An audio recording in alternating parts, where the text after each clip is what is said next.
My name's Lynn and I'm from Manchester in the UK. My daughter Freya has bilateral cochlear implants and she's had them for 10 years.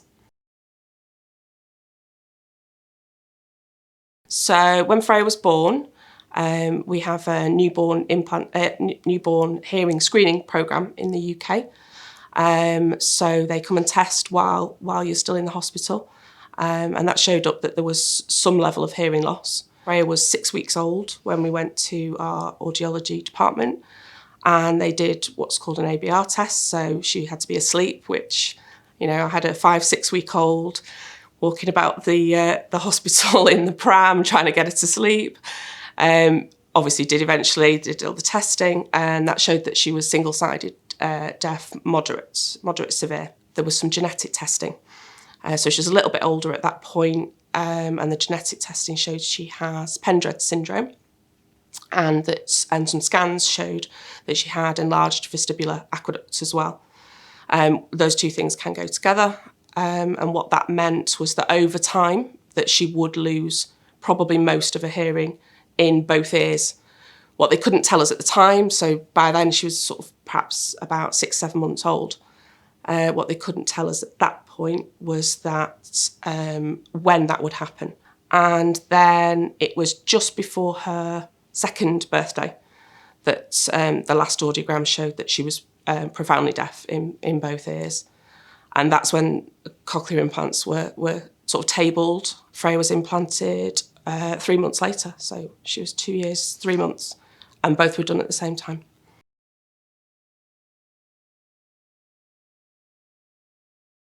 For us, we are a hearing family. We have no experience of deafness.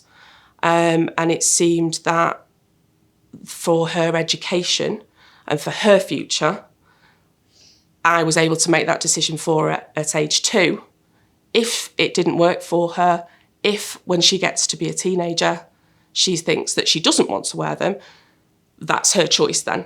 But to wait and give her that choice when she's older, she's lost time to get that language. So for me, it was about getting speech.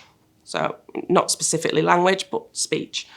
And then for her to be able to participate fully in everything, it's not just about getting the education, but in her social life and, her peers, her friends. That's what that's been able to give her. And for me, that choice was able to be made when she was quite young.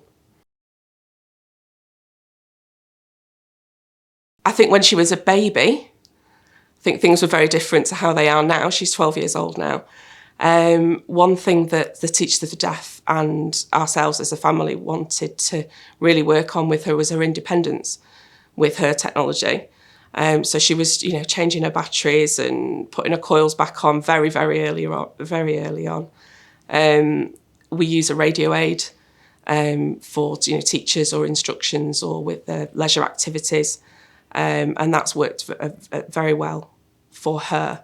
So I think having the range of different ways of using it, we've learned as we've gone along. You're not going to know right at the start. There's challenges that come with having a baby and a toddler with an implant that don't come with an older child. There's lots and lots of different ways that you can adapt in order that they can do everything that you would have been expecting them to do.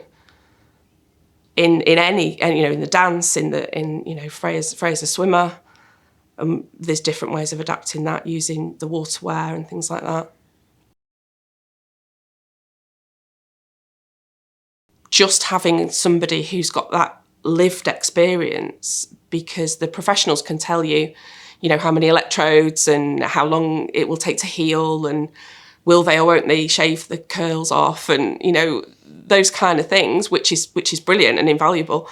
But nobody will tell you, how are you going to read a book? How are you going to comfort them when they wake in the night, and how things are not necessarily sad for the future, but different, and how to cope with that and how to cope with the inevitable grief of the future that's just going to be very different.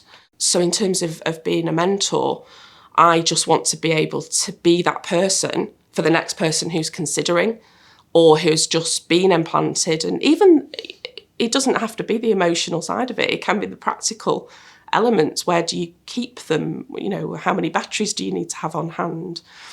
Really silly little things that nobody else really can answer unless you've got that lived experience, really.